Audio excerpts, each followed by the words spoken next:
Because I live in Manhattan and I'm able actually to park this right on the street where I live. And that affords me that I can like go wherever I want to go. If I decide I want to go away on the weekend or in midweek or whatever, I can just hop in and take off. And I kind of like it. It makes me feel a little secure to have it out there because if anything goes on, I can leave the city. And people say, "Well, where are you going?" I go, "I don't know. I'm just going to hop in and see what happens." But sometimes I do have a route. And like if I'm going west and I know that which direction I'm going. Right now I'm going back east. I'm going to spend some time in New York City for a while because that's my home and that's where I live. But but I think that is a very huge part of it. It's that freedom and it's that wonderful feeling of just getting on the road. And I love that Willie Nelson song, On the Road Again. And I play that because it is that great American dream about just getting in and going wherever you want to and having that freedom piece. And for me, that's huge. I mean, because I worked my whole life. And so not having to work and not having to have a boss, that's my dog Clementine, by the way,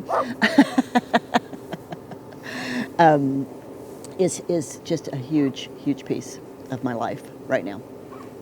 I just think that the way society is now, that you have to take some time, otherwise you're going to be in the grave, and your quality of life is so bad.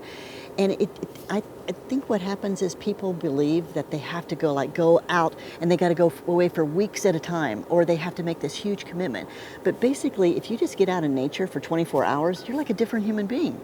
You're so different, and your kids are so different. I'm reading this new book called Earthing, and this whole thing about putting your feet on the ground. All the indigenous cultures did this and knew that there was, energy coming from the ground. And we've put on shoes, and we've put on, everything's concreted and blacktopped and all that.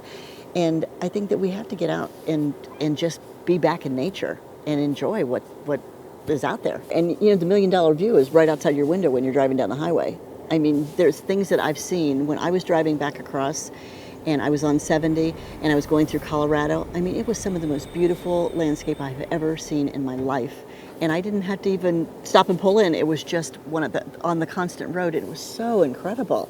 So I think that that's the beauty of this, that you're surrounded by all this beauty. And yeah, you can just pull off the road at anything and stop and check it out.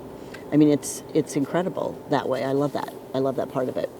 I would say that for me, that the Roadtrek was the only way that I would go. And I think for most people, if they want a vehicle that is quality, they don't have to worry about anything, they have a great support system, they have a factory who really cares. So I would tell anybody who's thinking about buying a Roadtrek, yeah, go for it, because you won't be sorry.